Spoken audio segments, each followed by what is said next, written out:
All right, everybody, welcome back. We are tying up fast flies, fast and furious. We've got sealant on our hands. We've got hair spread all over the desk. Tons of fun tonight tying up Clouser minnows, and you've heard me talk about these for smallmouth, for crappies, and even the occasional walleye. The Clouser minnow catches every fish under the sun. It's quick, it's easy, it's a couple slaps of bucktail with a little bit of flash, and boy, does it get the job done. So let's get started. We're going to start with a Mustad O'Shaughnessy hook, and that's a 3407. We're going small on this for crappies. This is a size 6. So let's go ahead and tie in some light dumbbell eyes, just like we did with the Crappie Crush, which you can find on our YouTube channel, and you can find it up at dakotaedge.com.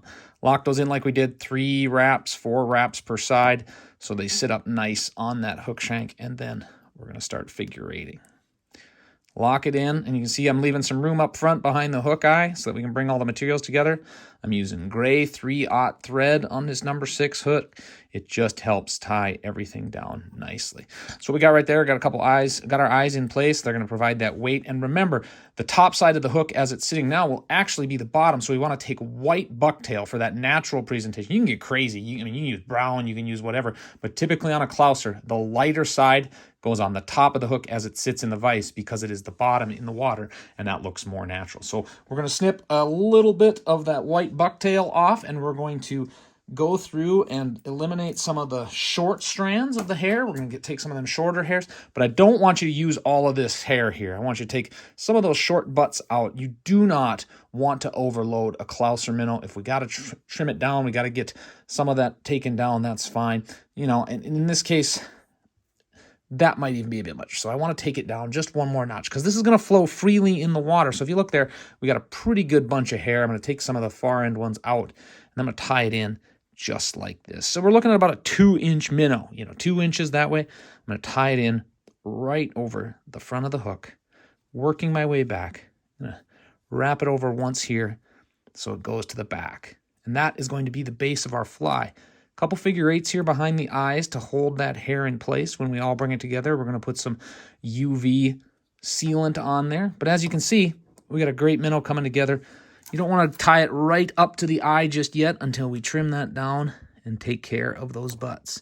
And if you trim it, you get that nice little angle there.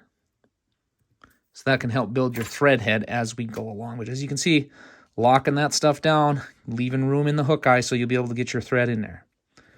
And boom, that's the bottom half. That's your nice white bottom. For the top side of it here, I'm going to rotate that, angle my camera up a little bit so you can see where I'm at. Good looking fly so far. So the next step then is to take Krystal Flash.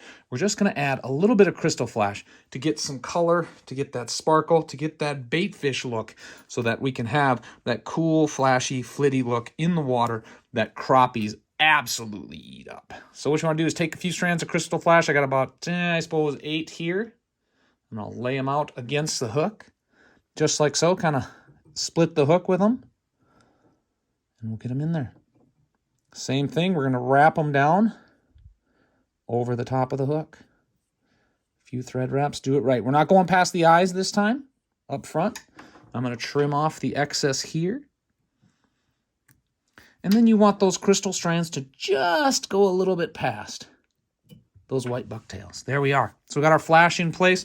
We're coming right along. To top it all off, I'm going to use some Chartreuse bucktail. Again, it's not a darker color per se, but it is a different one. So that is going to go on the top, just like if you were doing a black and white, the black would go up top, or a blue and white, that would go up top, because that's about how bait fish look in the natural world. They have their dark color up top, and then they have their light color on the bottom. But again, we're not overloading the fly. We're not putting so much that it's not super heavy and packed. It's just enough to make a color, to pulse through the water. And here you're going to want to split that bucktail in half, slide it back so it's about the same length as the white underbelly. So this is how it's going to ride in the water. You're getting a good idea how it all comes together, coming over the top, just like so.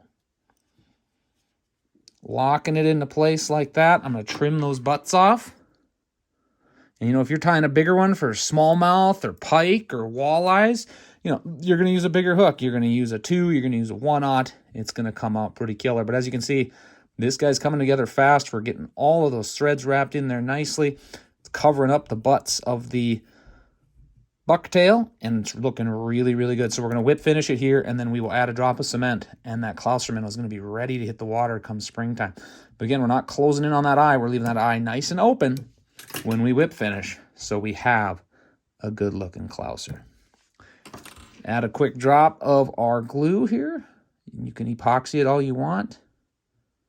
Put a little bit on there, and that's going to hold it all in place. There's a great-looking Clouser Minnow. You can just see white underbelly. You got that color up top. It's not too heavily thick. It's not something that's kind of obscene. It's got this nice, light, flowy stuff, and it's really going to look great in the water. So check it out. That's the way it's going to ride. Pay close attention to that and tie up a ton of them. The Clouser Minnow, it's killer for everything that eats minnows, and you're going to have a great time fishing it, I promise you. That wraps it up. Have fun at the vise, and think warm thoughts for spring and summer.